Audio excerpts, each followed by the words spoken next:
cerita gua nih, itu kejadiannya sekitar gua kelas 11 apa kelas 12 SMA gitu. Oke. Itu gua sama teman-teman gua, kita field trip ke Jogja. Kejadian ini berarti lo yang ngalamin, Bi? Teman gua sebenarnya, Oh, tapi gua teman. ada di situ. Oke. Itu tuh kita ke Jogja field tripnya, itu 2 malam. Kita ke Jogja itu naik kereta. Sampai di sana destinasi pertama tuh Gua Pindul. Lo tau Gua Pindul gak sih? Enggak. Pernah dengar tapi nggak tahu. Jadi Gua Pindul tuh tempat wisata di Jogja. Gue lupa sejarahnya kayak apa. Tapi guanya tuh bawahnya air. Oke. Jadi kayak Oke. kalau lu mau masuk ke Gua Pindul itu lu kayak naik pelampung hitam gitu kayak di waterboom. Oke. Nah lu naik pelampung itu ngelewatin si goanya. Oh, Jadi iya, goanya tahu, nggak tahu, kering. Itu kita di Gua Pindul siang sampai sore bahkan hampir maghrib lah. Oke. Itu destinasi pertama. Kita udah selesai dari Gua Pindul. Habis itu kita naik bus tuh. Kita naik bus ke homestay kita. Nah busnya tuh 2. Nah gue di bus A, terus ada teman-teman gue di bus B, jadi 2 gitu. Nah terus gue dikasih tahu nih sama teman gue di bis sebelah yang gue nggak di sana, kalau di bis itu ada cewek, dia teriak nangis-nangis. Oke. Dia bilang kalau matanya nggak bisa melek. Hah? Nah ternyata itu temen gue namanya Nindya. Oke. Itu Nindya tuh masih sadar, jadi kayak dia sadar bisa ngomong, teriak-teriak, nangis-nangis, tapi dia ngomong gue nggak bisa melek. Tapi matanya Tolongin melek. gue. Matanya nggak melek. Oh. Jadi sambil merem tapi teriak-teriak. Oh, iya, Teriak-teriak nangis, gue nggak bisa melek, tolongin gue. Nah, terus selama perjalanan itu dia teriak-teriak, nangis-nangis segala macem. Begitu mau nyampe di homestay, tiba-tiba si Nindya itu tuh diem. Masih di bis tuh posisi. Masih di bis posisinya. Di mukanya ditepok-tepok gitu kayak bangun-bangun gak nyaut. Teman-temannya panik dong. Terus pas dicek, tapi nadinya tetap ada gitu loh. Oke. Jadi ya masih aman lah. Iya. Nah terus akhirnya udah sampai ke homestay-nya. Terus Nindya tuh digotong sampai ke dalam rumah. Nah yang pertama kali ada sesuatu hal yang ganjil lah sama si Nindya ini tuh mbak-mbak yang jagain homestay-nya. Oke. Oke. Jadi ternyata mbak-mbak yang kayak umur 30-an gitu, penjaga homestay, dia tuh tahu kayak Nindya ini ada suatu hal lah segala macam. Akhirnya si Nindya ditidurin di tempat tidur, terus dipegangin sama teman-temannya. Nah terus si mbak-mbak ini tuh dia kayak megang tangannya Nindya dari lengannya, dipijit-pijit sedikit sampai ke telapak tangannya Nindya dipegang. Terus telapak tangan deket jempol itu ditekan sama mbak-mbaknya. Oh, oke. Ditekan, gak lama setelah ditekan, Nindya tiba-tiba bisa melek. Anjir. Oke. Dari yang dia nggak bisa melek, tiba-tiba dia bangun terus melek. Hah. Nah di situ Nindya udah bisa melek lah, udah bisa bangun. Nah tapi setelah kejadian itu, tingkahnya Nindya ini jadi berubah gitu. Dia jadi pendiam, diajak ngomong tuh nggak mau. Terus kayak pas udah waktunya tidur, teman-teman udah pada masuk kamar, udah pada hening lah segala macam. Si Nindya ini enggak.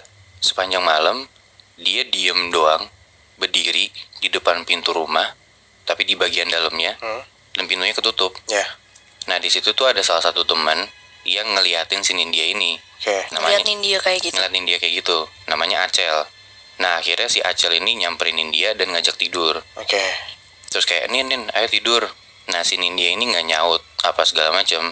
Akhirnya si Acel narik Nindya buat tidur bareng dia. Akhirnya mereka tidur. Terus mereka tidur kasur gitu kan. Nah tiba-tiba tengah malam nih si Acel kebangun dan dia ngelihat Nindya nggak ada. Si Acel nyari dong. Dia nyari keluar kamar. Ternyata Nindya ada lagi di depan pintu. Pintu yang tadi dia Pintu berdiri yang itu. tadi.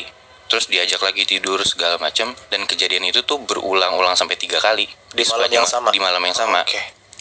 Nah karena kejadian India yang kayak gitu, besokannya nih akhirnya dipanggil lah orang pintar. Nah orang pintar ini setelah datang dia nanyain lah ke teman-teman gua di sana. Oke. Ditanyain kalian dari mana aja, kalian ngapain aja sebelumnya, kok Nindya bisa kayak gini. Ya dijawab sama teman-teman gua abis dari gua Pindul.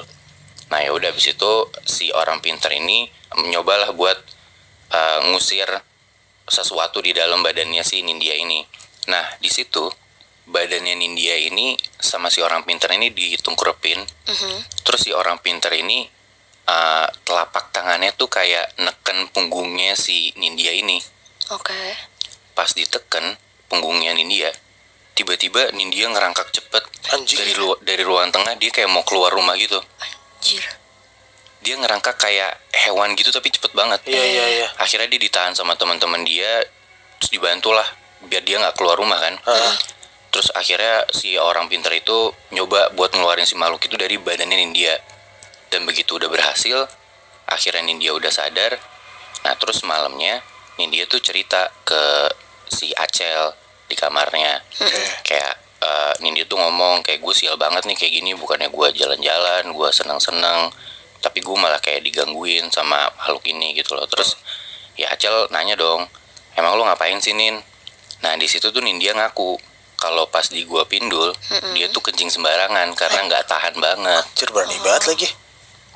Nah terus ya udahlah, Acel bilang ke yaudah kita tidur aja yuk gitu kan. Nah masih sama tuh Acel sama Nindya masih tidur sekasur. Ya.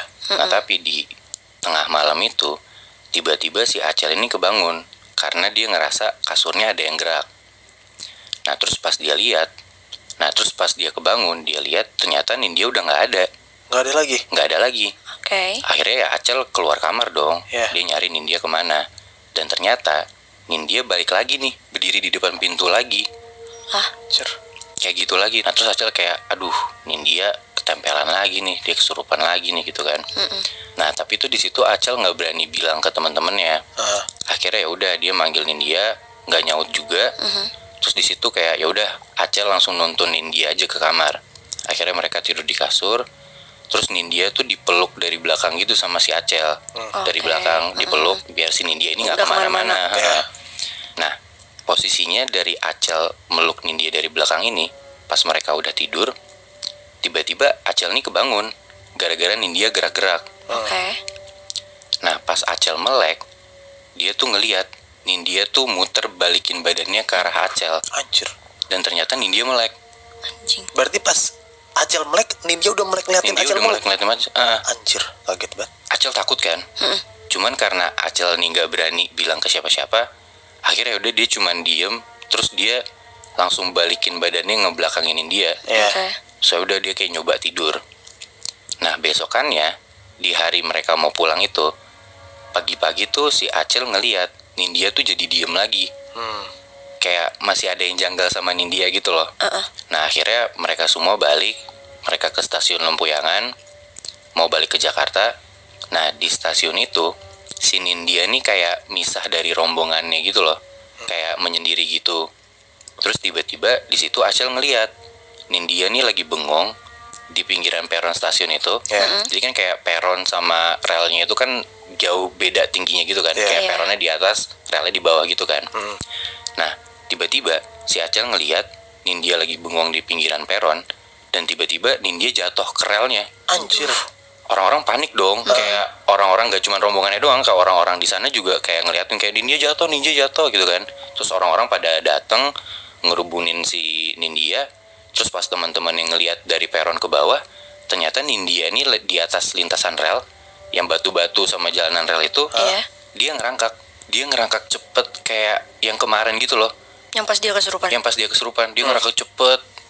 Terus kayak di situ heboh banget, orang-orang pada kayak ngejar Nindya buat megangin dia, nahan segala macem. Terus di situ tuh di saat orang-orang bantuin itu, ternyata untungnya ada satu orang yang bisa ngebantuin atau kayak nanganin hal-hal kayak gini. Di situ tuh ada bapak-bapak gitu, satu orang. Nah akhirnya di stasiun itu si Nindya nih dicoba buat dikeluarin tuh makhluk itu dalam badan Nindya. Terus bapak-bapak ini megang jidatnya Nindya, diteken. Terus bapak-bapaknya kayak ngeluarin gestur ngebuang sesuatu gitu loh. Nah di situ tuh setelah udah keluar si makhluknya ini, Nindya akhirnya pingsan. Nah terus Acel langsung nyamperin Nindya, dia pangku Nindya, dibangunin, ditepok-tepok mukanya gitu kan. Terus akhirnya sadar. Nah di situ tuh bapak-bapak yang tadi bantuin itu ngomong ke Acel pakai bahasa Jawa, yang gue nggak tahu bahasa Jawanya kayak gimana, tapi intinya tuh kalau diartiin bapak-bapak ini bilang teman kamu kesurupan siluman buaya. Buset. Anjing. Anjing. Anjing. Berarti penunggu di gua yang gua apa tadi? Pindul. Pindul. Gua Pindul. Gua Pindul itu buaya. Bisa jadi Muy. Syaf. Makanya si siapa Nindya ngerangkak sama kayak gitu. buaya kan. Anjing, gua nggak kebayang lagi di. Gue juga anjrit kayak aneh banget bisa kayak gitu.